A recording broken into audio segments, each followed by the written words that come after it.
Hey family, Danny here, and we're going to continue talking about the Ultimate Universe. What is going on? I mean, if you've been following, oh my gosh, I am loving these covers. I mean, these covers are so awesome, guys. I don't know which ones. Let me know in the comments which ones you guys have picked up. But it's awesome. I'm loving it. And so we have Ultimate Spider-Man. That's what we're going to talk about today. We talked about in another video Black Panther, and we also talked about Ultimate X-Men and what's going on with that. But let's delve into what's going on with Spider-Man. So we know, if you've been keeping up, we know that the maker, aka Reed Richards, has created this universe. He went back in time. He stole a lot of artifacts. He kidnapped some heroes. He got rid of some heroes. He recruited some heroes. And he has created a council, and he has little minions who are all over the universe, and they're basically controlling things behind the scenes. He also has put people in power. For example, in Spider-Man, we see that Wilson Fisk has been given, his little kingdom, quote unquote, by the maker. And we also see a Monsieur Britain who comes to basically tell him, what's going on. If you want to keep a hold of this universe, of this part of it, you better tighten up your tributes, bro, because they're seeing that this guy in this green suit, aka Green Goblin, is running around, and he has this other guy in this suit, aka Spider-Man, running around. So we're seeing problems, and we don't want problems. We want things to run smooth, okay? We want the attitude like Lil Wayne, what's a goon to a goblin? We don't want no problems. We want this taken care of. So he's telling them, you better tighten it up or you might lose it. So what's going on in this universe? Well, first for Peter Parker, we have a Peter Parker who has never been bitten by the radioactive spider. This has not happened. He's going on with his life. He meets Mary Jane. He marries Mary Jane. They have two awesomely cute kids. Richard, named after Peter Parker's dad, who his parents do pass, when he's 15. And we have May, named after Aunt May. And he's 35 years old. He's kind of, eking away at life. He works at the Bugle, and guess who he works with? Well, he works with J. Jonah, but he also works with Uncle Ben, because Uncle Ben is still alive. Yes, Uncle Ben, the whole mythology, that none of that has happened. Now, Aunt May is not alive, but the maker, when Tony Stark found out about all this, which Tony Stark at this point is the Iron Lad, he finds out about what's going on in the Maker's plans. He wants to stop him. The Maker decides, well, I'm going to launch a terrorist attack on Manhattan. And he does this, and he frames Tony Stark, so everybody thinks that Tony Stark did this. In this attack, Aunt May perishes, and also Harry Osborn's parents perish. That's right. We have a Harry Osborn who has never met Peter Parker. They're not friends. So none of that whole thing that we've seen in the comics and the movies, none of that has happened. He doesn't know him. He's just a guy whose dad runs Oscorp. He's a name, just like Elon Musk would be to us, or Zuckerberg. He's just a name to him. And at one point, we see them going to a memorial for Aunt May, and they talk about this. Also, Wilson Fisk is running a paper. And of course, he's still Wilson Fisk, like I said. He's still doing stuff behind the scenes. And at one point, he gets into it with J. Jonah and Uncle Ben about how they're handling the attack. Because obviously, if he's gotten his power from the Maker, well, he doesn't want people, trying to pick apart what really happened. So he's like, okay, I want you to tone down your coverage. You're getting a little bit too real. Tone it down. And Jay Jonah's like, no, no, no, no. I'm bringing the smoke. I'm bringing the heat. There's something here, and I want to figure it out. He gets upset. He quits. He turns to Uncle Ben. It's like, okay, now's your chance. Now's your chance to rise up and take this. And Uncle Ben's like, no, I'm out of here. So he leaves. They decide to start their own paper. Of course, it's kind of like Michael Scott paper company deal, because they don't have any money. They're just getting started. And Peter, he knows he can go along with them, but he also knows he has a wife and 2 kids to support. So it's like, and he also knows they don't have any money. So while he's kind of contemplating that, he gets this little package, and it's a suit, and it's also it's a radioactive spider. And and basically Tony Stark is like, okay, that he breaks down the scenario. This is what happened, and this is what was supposed to happen to you, and you can make a decision to either go, stay where you are in your life, or take the destiny which was yours. And he decides to take his destiny, which it's a choice. So already we have a different scenario going on here, because originally he didn't have a choice in the other universe. This time he does. So this brings, different things. We've all heard, with great power comes great responsibility. Well, he was given that great power initially against his will. In this scenario, he's chosen it. So anything that happens, from now on, he could feel, he's going to feel the weight of it because of his choice. And he does very quickly. There's a point very quickly in the first issue where he's basically contemplating, quitting. It's like, he gets his, butt handed to him a few times. He's not handling his landings, getting used to the suit, getting used to the power, because there's a difference between 15 and 35. There's a difference. For those of us that are past those points, we know there's a difference in how you physically feel and mentally dealing with this, and having a family, because even if he was 35 years old and he didn't have a family, he might feel differently. But having the weight of having 2 small children and having a wife is different. It just is. But he doesn't. He has this little cute moment with May, and he decides not to quit. Meanwhile, we got the Green Goblin running around attacking Wilson Fisk. And at one point, we don't know. And I do have to say, like I said, I didn't say this in the beginning, but if you have not read the comics or you don't like spoilers, there's going to be spoilers. As you can see so far, we're going to be doing some spoilers. So at one point, we don't know who he is, and he's running around. And Jay Jonah and Uncle Ben, being observant and the smart guys they are, they see that the bugle is covering Spider-Man. This Spider-Man is running around, but they're not covering the Green Goblin. They also see that there was an attempt on Wilson Fisk's life, and the police come, and then they get paid off. So they know that something is wrong, and they feel like, okay, you want us to look here at this Spider-Man, but not at this Green Goblin guy. And that's where the real story is. So that's what they're looking at, and not knowing that that's Peter, not knowing that information. And we also get a cute little scene because May finds out his identity. So, and he kind of bribes her with ice cream. It's really super cute. But he, like I said, he's running around, and he's dealing with that. As I mentioned before, this Monsieur Britain comes. This is the point where he comes, and he's like telling Wilson Fisk, dude, tighten up your tributes. You got to hold on to your territory. We gave it to you. Hold on to it. And Wilson Fisk is like, hey, I'm a kingpin. I'm a king. I got this. So there's that.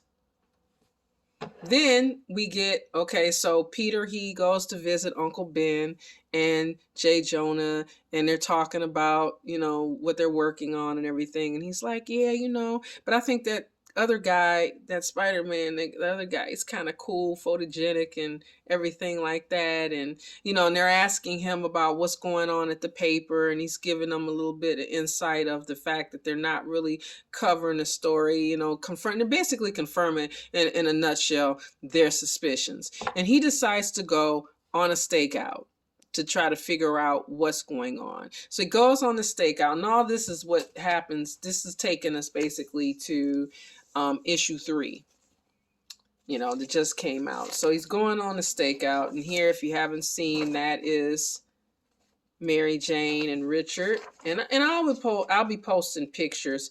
You know what? I'm gonna use my movie guy voice, well, the best that I can, because I can't do it as good as, like, I love how Freddie Prinze Jr. does, guys, but I can't do it as good as him.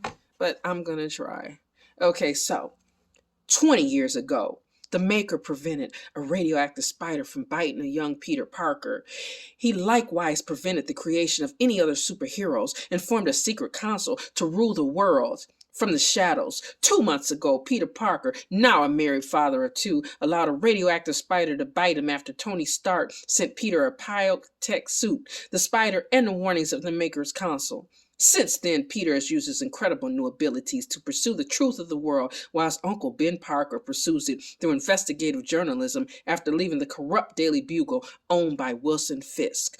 The one hitch in Peter's heroism, his daughter, May Parker, has discovered his secret identity. I don't think I did too bad, do you guys?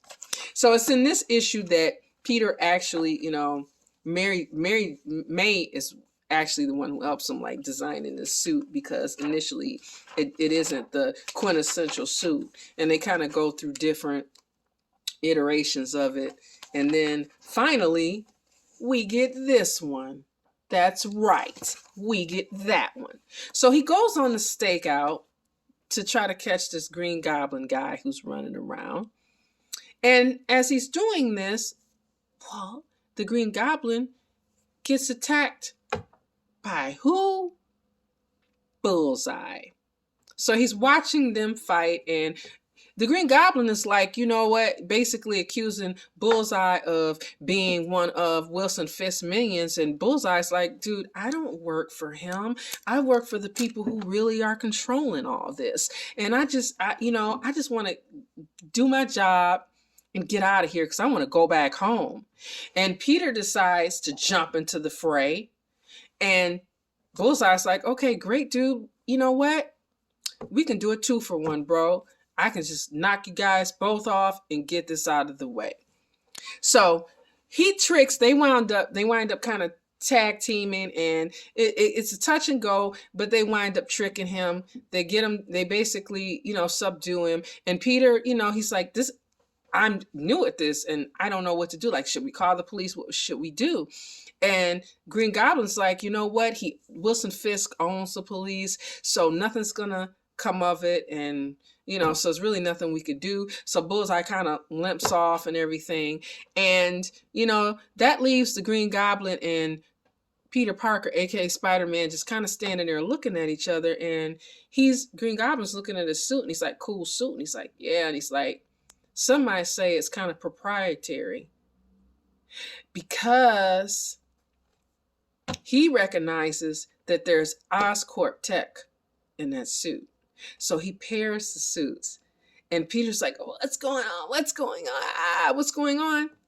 And his face is exposed.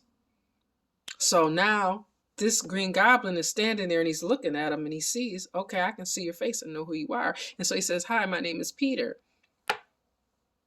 Green Goblin, he's like, hi, my name is, you guys guessed it, 1, 2, 3, Harry.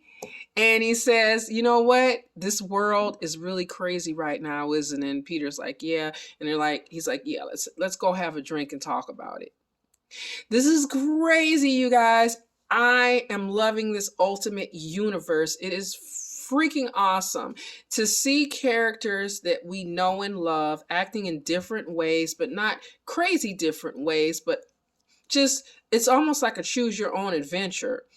And to see storylines that, are kind of going, they might have went north and now they're going south, because you can look at it like, okay, are these guys going to work well together because they got heat? They've had heat in the past, but they haven't. They haven't. So we don't know. This might be an awesome partnership or not, or it might be a bumpy one or not. We don't know, because all that history that they had previously is non-existent. existent. They're just two guys that right now have the same goal. Well, I will say this. Harry's goal, I'm sure, I think it's safe to say, is the majority lead filled with revenge, because in that attack, his parents perished as well, like I said. And then, Peter, Aunt May as well. So, but so we know, and there was, and at the memorial, which was presided over by a certain priest named Matt Murdock. So we got an appearance early on of Matt Murdock. He did give this moving speech, and it was awesome. But it was also, at the end, you could see that revengeful Harry coming out. So, like I said, we don't know how this partnership is going to go, and we don't know what Wilson Fisk is going to do. And also, we got everything going on in Wakanda with Black Panther, the events we saw in Ultimate X-Men with Hisako, the young girl being, so there's so much going on. And then we're going to have the Ultimates, that are going to feature, Iron Lad and Thor and Sif and Doom coming together to kind of finish the job of waking up the other heroes, to fight the Maker, because right now, he's got a lock on everything. And not only does he have a lock, nobody even knows. It's kind of like The Usual Suspects, where they say the greatest trick the devil ever pulled was convincing the world that he didn't exist. Nobody knows about this. Nobody knows. So even in Wakanda, T'Challa doesn't know exactly, like, he knows he's got these enemies, with Moon Knight, but he doesn't know, like, okay, we got the Maker behind the scenes, aka Richards. He's the one pulling the strings, and he's pulling the string not only in Africa, but all over the world. And in Africa, like I said, T'Challa, they're the only ones that are really fighting. Everybody else, they got the whole continent locked down. So this is just, like I said, these stories, I'm really, really excited. I'm really, really loving them. I wish it was like, okay, almost like a trade book. I kind of wish it was, that we could just get it, but then I'm kind of loving, anticipating, each month, or sometimes even twice in 1 month, like going to my local comic book store and just grabbing it, and then just, oh my gosh, I can't wait. Just the awesomeness of it, and just not really knowing how all these stories are going to unfold. So, you guys got to let me know what you're thinking too. And as always, it's, you don't have to, what I like too is, like, say maybe you're not the biggest X-Men fan, you're not the biggest Black Panther fan, you can still follow it with Spider-Man. That's you can make it your own, your own world, however you want it. But at first, I was kind of like, when I first heard about this, and I think I mentioned this in another video, I thought, okay, well, we're going to see Spider-Man having a happy life, and just maybe, at the end, he'll become Spider-Man or something like that, but not knowing, until we started getting more information, that this was going to be a whole thing. And it's just so well written. And it's just giving you a different look into these characters, because they're the characters we know and love, but they're different people. Like I said with Peter, it's like being a 15-year-old and having something just happen to you, versus being a 35-year-old who's got a job, who's got a wife, who gets tired. Like, he talks about how he's tired and getting used to, having all this power, and, your body's different, your mental's different, everything is different. With T'Challa, like I said, he's fighting a battle, but not really knowing exactly how deep the battle is. So there's just so many aspects to this story. And being able to see Uncle Ben, who's alive, and interacting with Peter, and them having this father-like relationship. And even J. Jonah, the friendship with Uncle Ben, we still see the gruff J. Jonah, but he's a lot softer. We see soft moments where he's helping Peter fix his tie, and they're talking about Uncle Ben and grief. So we get to see he's still, he's not like, but there's a softness to him. There's a different aspect, because he's got a good friend. He's got a relationship with, kind of like a family relationship with them. And so we see him being happy, being able to have a modicum of happiness with Mary Jane, and it also ups the ante because having this whole family and being older, he really could understand. He's got a lot more to lose than 15-year-old Peter Parker had to lose, and as the stakes are getting higher, he's going to realize that. And like I said, by him making the decision to become Spider-Man, he may feel even more a responsibility for anything that happens to them. Then we have J. Jonah and Uncle Ben, like, you know, uncovering, doing investigative journalism, doing their Nancy Grace thing. And it's like, okay, that's putting them in danger too, because they're not going to stop and they're good at their job. And then we have Wilson Fisk running around on the ground, and we know how he is, and he's going to do everything he can to hold on to that territory. And we know he doesn't like to be bossed around. That's not even in his personality at all. And then the Maker right now is locked away in the city, so we haven't really actively seen him, just seen his minions running around doing his bidding. And like I said, how is this going to unfold with Tony? Are our heroes going to work separately? Are they all going to come together and unite into a big final battle? So there's a lot of what ifs and a lot of questions. But like I said, I am loving the ride. Like and subscribe. Let me know in the comments what you guys think. And as always, stay different. Talk to you soon. Bye.